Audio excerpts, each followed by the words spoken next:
Have you ever contested actually in any election before? Maybe while in school. I recall that there was a time I contested being a class captain, so to speak, and I lost. Now, if you lost, or if you have lost at any point in time, how did you take it? In Kwara, we showed you how certain PDP members took the election of Ajibola, Simeon Ajibola, as the PDP governorship candidate in Kwara. Of course, prior to that time, there were exchange of blows where delegates threw caution into the wind during the first conducted primary election. It was later rescheduled with Governor Gabriel Suzwan presiding over it. But in this particular clip, we're going to show you how certain aspirants and contenders took being losers in the just concluded primary elections. Stick around, don't go away.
If the party now decide that there should be proxy or somebody should be voted for in absentia, well, that's left for the party. But as far as I'm concerned, you should be physically present for you to contest an election. That is what the electoral rule says. I want to reiterate that we never planned to leave the PDP. We are not chased out leader, but it was evident that the current leadership of the party has forgotten that politics is not the same as election.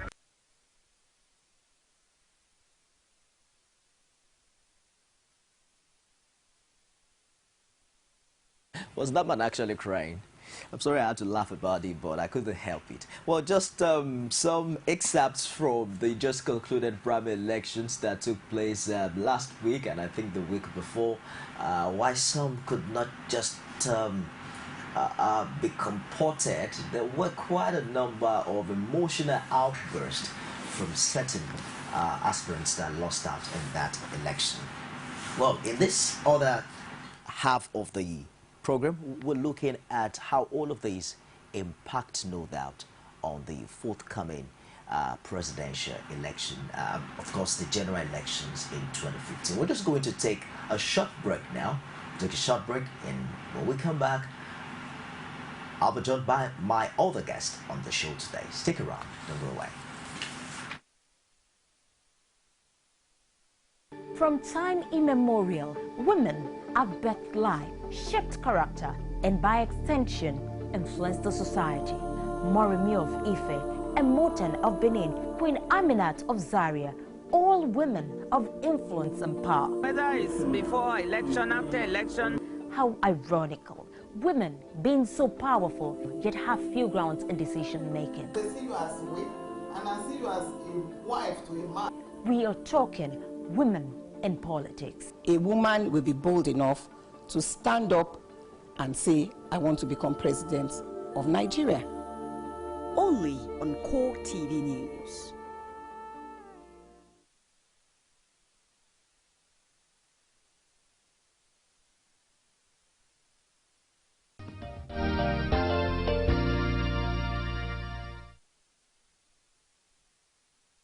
Thanks for joining us again. It's Core Digest Monday, exclusive to Core TV News. I'm joined now by Dipo Olayokun, political affairs analyst, joining us to discuss the other part of Core Digest today. Thank you for joining us. Yes, no problem. Good Now, morning. you saw the clip earlier. Some have termed this bad loser syndrome. Would you attribute that expression to it? Yes, if you want to be fair to those people, I think it would be unfair to refer to them as bad losers. Okay. Because there's a need for you to look at the circumstances or events That led to this. yes, that goes to all whatever actions or display that you might have witnessed. Don't forget that according to the Electoral Act that is presently in operation in Nigeria, it was designed in such a way that Nigerians will be involved in the emergence of candidates of the political parties. And that is the essence of party primaries. And don't forget that the current constitution we are practicing in Nigeria, or the form of democracy, is something that we borrow from the Americans. And the beauty of the emergence of candidates in America are the events that lead to the emergence of these candidates, starting with the campaigns, going to all over the places, either the country or the state, depending on where area you want to cover, culminating in the primaries more often than not, and it's a beauty to behold. It is then the party, when the candidate emerges as a consensus. I don't mean consensus as in some guys just sitting down, but consensus from the ballot boxes. That is when the party can say, yes, this is our candidate.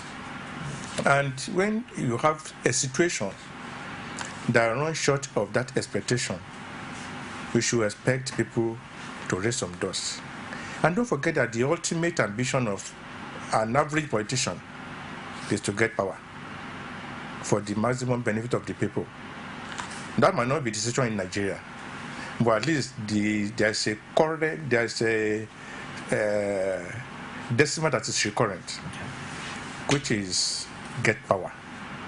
And let me tell you one thing, Nefemi, when you get power in Nigeria, it's very sweet. And so when somebody sees himself as being shut out of that corridors of power, especially if the means is not fair, you can expect the person to raise some dust. Observers of Nigerian politics since 1999 must have been greatly disappointed as to what is happening, especially from the camp of PDP. Prior to this time, we can be bold to say that PDP presented a resemblance of internet democracy in the form of the emergence of their candidates. Though there were shortcomings, but at least Nigerians could say, oh, at least we are moving forward. And the other parties that eventually aggregate to become APC were found wanting in these areas hitherto.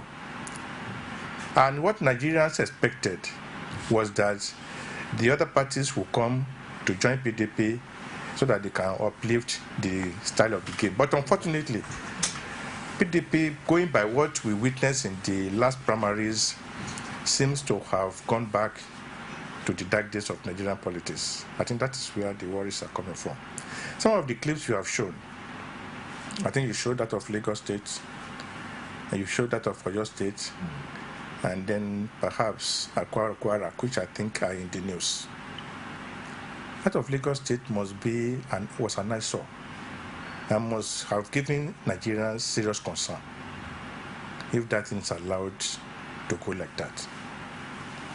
Interestingly, the main character or the main victim of that assault on democracy happens to be the former Minister for Defense, who to Nigerians, because if you look at comments, doesn't have positive credentials about democratic tendencies.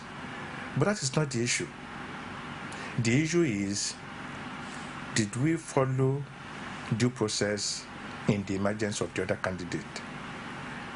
I think the people of PDP members should be looking at how to amend the situation, because what people really readily comes to mind is 806 candidates were accredited, 863 votes were counted.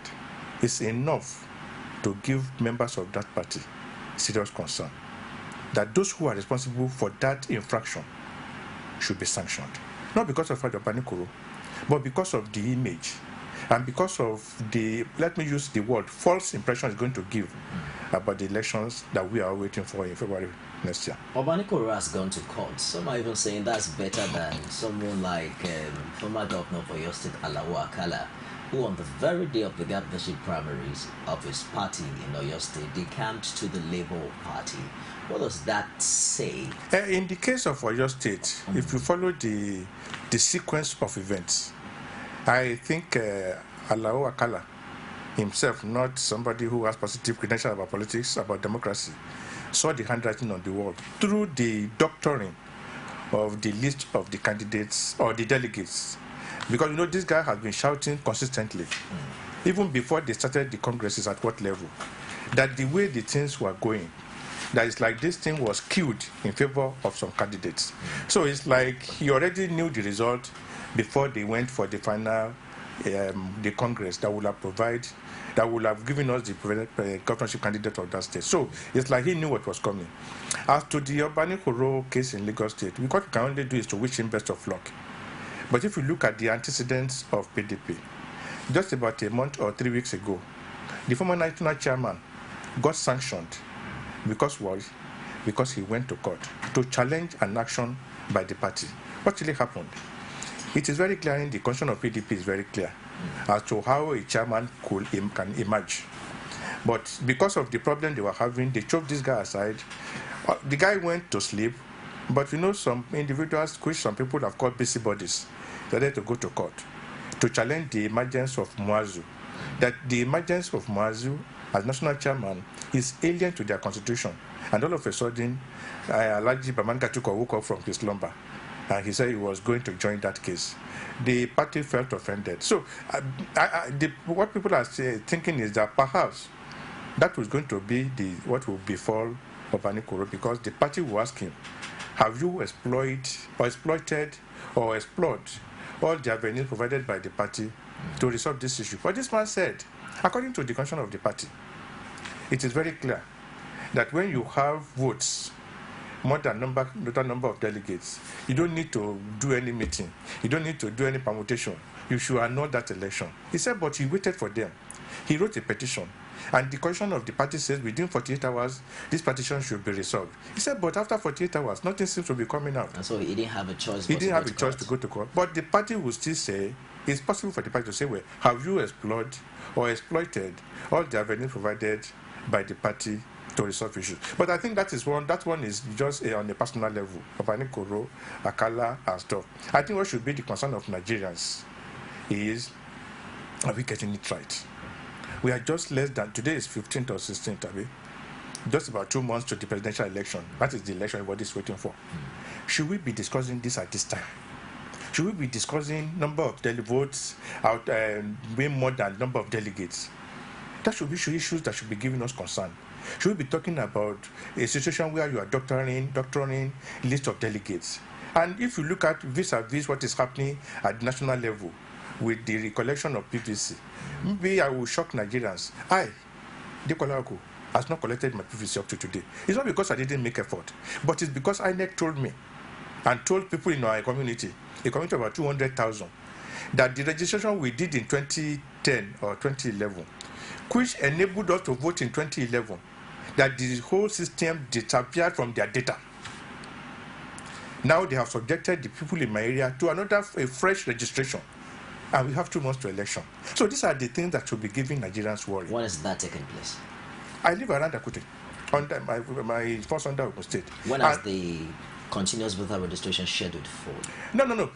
They scheduled it for about 3 weeks ago, and I needed to go and do my own business at Lagos. I came back, they said, well, we should go to so our you've local been government. automatically disenfranchised now. They are making a great mistake if they think they can disenfranchise me. They must be making a great mistake. So I must vote on that day. I must. I have told them. I went to the office in Ifo. They were telling me story that, oh, maybe they're going to run another one in January. But I'm telling them, through this my opinion, that I must vote. It's all right. We'll get there. But, you know, some Nigerians are also of the opinion that there is not actually, all these parties are just the same. Call them PDP, APC, whatever name you put to them. That Nigerians might have to just choose the better or the best evil. For instance, the APC in the presidential primaries, out of the 5 aspirants, Buhari is from the CPC, what's his name now, the former vice president from PDP, Rochas Okorocha from PDP, Kano State, Rabi Kwakwa. Rochas used to be with the PDP before he went to, before he went to Abga. And then Kano State governor too from the PDP. But then when you begin to look at all of these, you begin to look at the ease at which politicians, no matter what they are called, for instance, the former governor of Osun State, from home, Rafael Aregbesola got his mandate, haven't gone to court. In the Chukwuna of an eye, also they come to the APC. Let's go back to Oyo State, Alawa Akala. Now, chairman of the APC in Oyo says he is disappointed that the former governor went to the Labour Party, that he should have come to the APC, where they have promised him the senatorial ticket. I mean, what does this say at this time? I think that when Nigerians complain about this free movement or fluid movement from one political party to the other in the current dispensation, I think we have forgotten the fact that at the inception of this dispensation, there was only one political party, and the party is PDP. How come? When it was when the military had overstayed their welcome, there was the congregation of some eminent Nigerians under either G34 or G38, I can't remember. Okay. These Nigerians came together and said they were going to use their clout to force out the military out of office. It was this G34 or G38 that metamorphosed into PDP. So at the point of formation, where this cleavages issue came into being. That's why people said, no, we can't take this. They pulled out and formed APP. Are you getting my point? From the same PDP. So along the line, some of these traditional beliefs and cleavages and leanings also came into being. Then people like Baba, late Bola Ige, now pulled out of the APP to go and form Alliance for Democracy. You now realize why we are having what we are having today. All of them are from the same foundation, the foundation of PDP. They only fell out of PDP because of certain disagreements. So if you see an AD man, now eventually most of them are in APC, going to PDP, it's like somebody going back to his or her roots. And if you see a PDP person moving either to AMPP or APC, as we have a lot of them now, it's like somebody saying to say, oh, my brother has moved to this place, let me go there. The problem started from the foundation. So that when Nigerians are complaining about why are they moving, I said, you are forgetting that whoever goes back to PDP is going back to his roots, because at the inception, there was only one political party because of the circumstances of the emergence of political parties. The PDP emerged or came into being as a result of the congregation of some eminent Nigerians under G34. Now, the issue is, a time will see come in Nigeria where certain factors will now determine where you belong. Whether you like it or not, people call them progressives, some people will call themselves whatever name. So whatever you believe in will now determine where you belong to. But as we have it now, I think we just have to make do with what we have. But is it not the height of hypocrisy that the same candidate from whose hands you raised power, you must have campaigned against his ideas, against his style of governance, is the same character that you are willing to come back to your party? How do you mean when you say the same ideas or the same? Have you ever seen this political party? Have you ever seen their manifesto? It was even reported that the same person who drafted the manifesto of PDP, Lebolagi, was the one who drafted out of APP. And when they pulled out of APP to form AD, he was the one who drafted the manifesto. Do you think there will be any difference? What matters now is, like my friend will say that in Yoruba land, you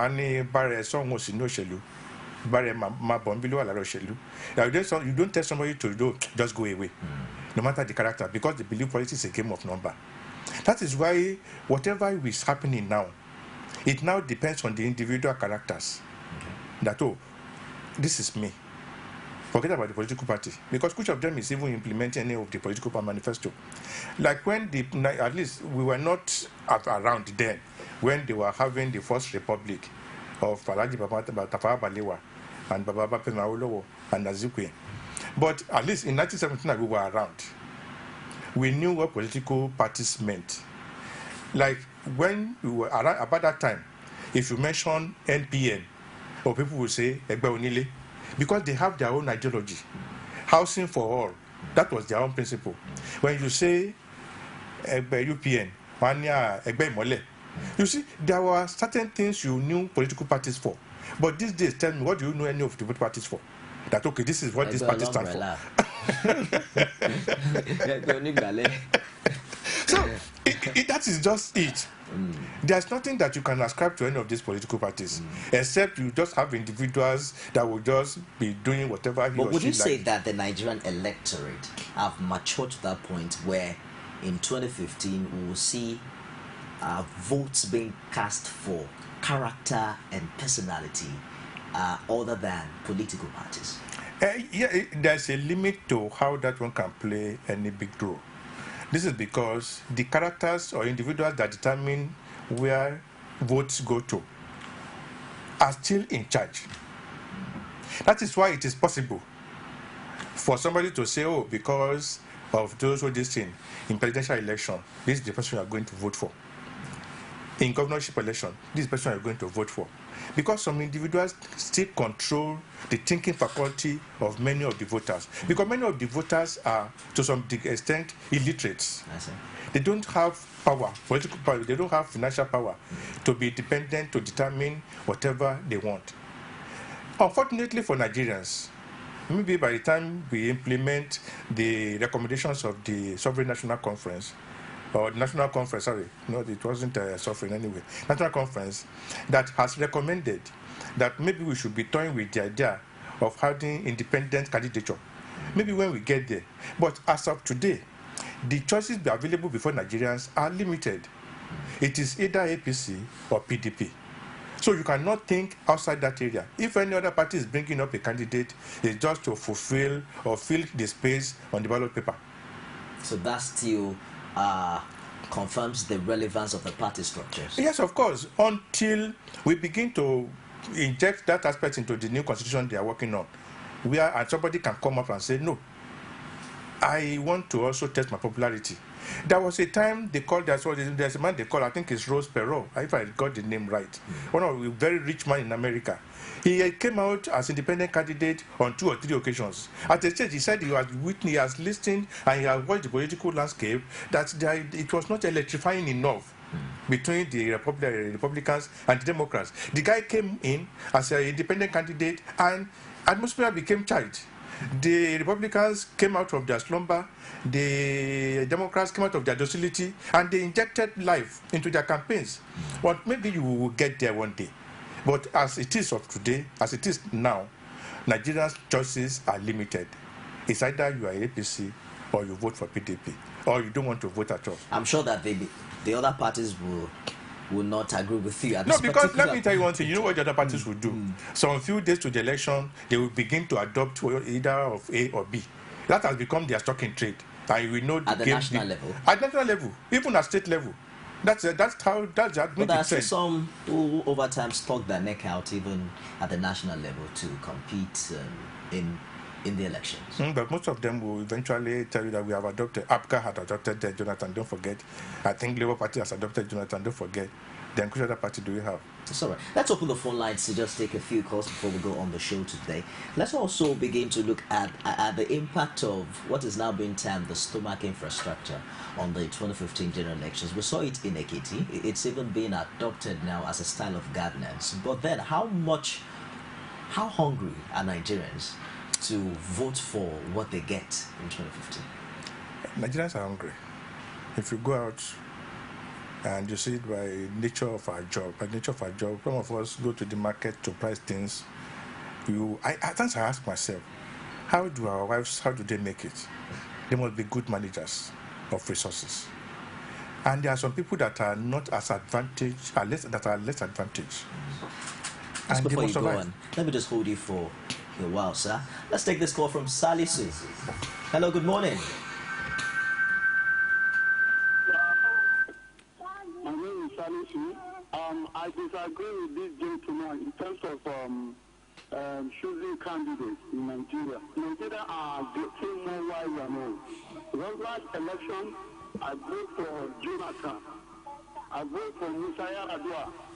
But the situation on ground have changed my mind. So I know where my vote is going in 2015.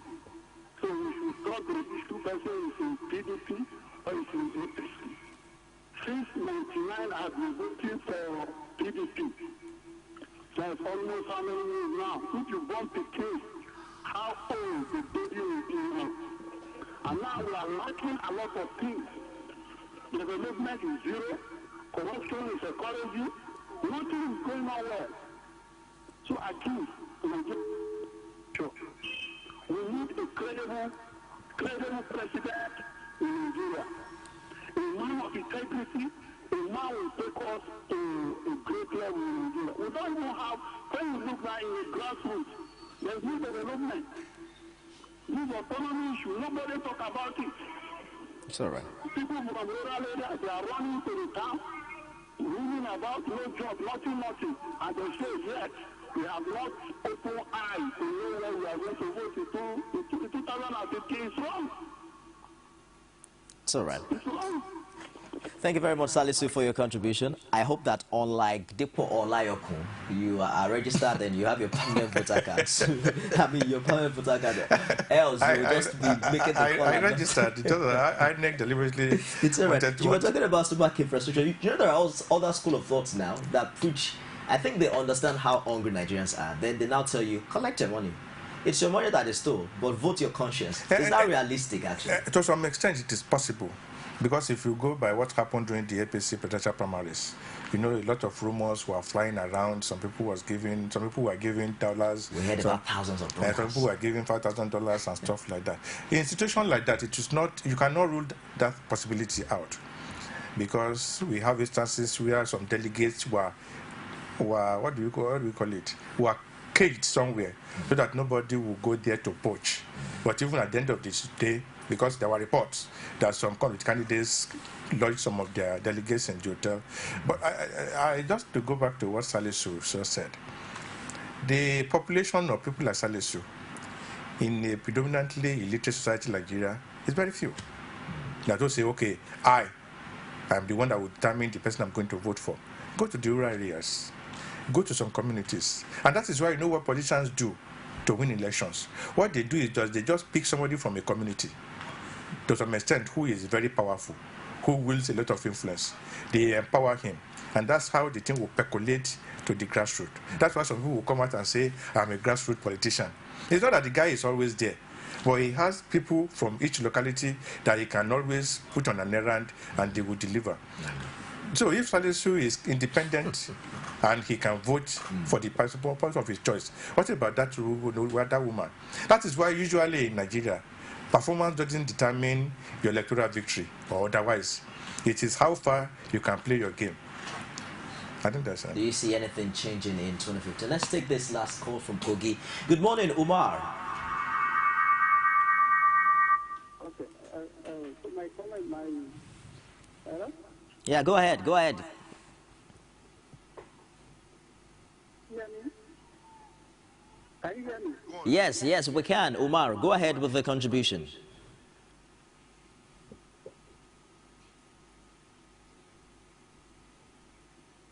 Umar, are you there? Hello? Go. Why is all this?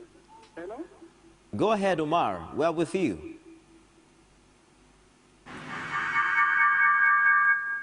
I'm afraid we lost that. But we'll be checking out to take just one more call before we go on the show. You know, let's just quickly, let me take a closer look. Then we're talking about this infrastructure, stomach infrastructure. You know, it's one of the coinage by Nigeria and Nigerians. Words like internal democracy and stuff like that. But let me tell you one thing. If you go around, you will see that Nigerians are hungry. And the first law of nature is survival. If you are very hungry and you don't have hope of anything coming and somebody dangles something before you, that's just to let you know the level they have reduced Nigerians. That what Nigerians think about is how do I survive? And that is exactly what they have noticed, and that is what they catch in. That is why there should be a lot of awareness and sensitization for Nigerians. That you should look beyond that immediate succor. You look at what happens in the next 4 years. And maybe that is why we are here today. Nigerians were not looking at what happens in 4 years. They are looking at, oh, how do I survive? This guy comes with a bag of rice. You don't bloody care what happens after 4 years, in the next 4 years. And that is why we are here today. Like Salisu said, we just pray that Nigerians wake up from their slumber. And they know that they must have a country which we must hand over to the coming generation. That should be our primary concern. We shouldn't be in a way where coming generation will say, these people did a very wrong thing before they left. People like you, thank you very much for joining us today on Cool Digest. It's been an exciting time with you, and we hope that you also find some other time to join us. It's always my pleasure. A big thank you to Stephen. He called from Lagos, Tochiko called from Anambra, Jegede from Osho, Salisu from Niger. We had a dropped call from Umar, who called from Kogi. When next year, planning to call, endeavor to turn down the volume of your TV, and as soon as you acknowledge, just go ahead with your contribution. On behalf of the production crew, I am Nifemi Oguntoye. Cool Digest continues tomorrow. Stick around for the top of the hour news. Don't go away.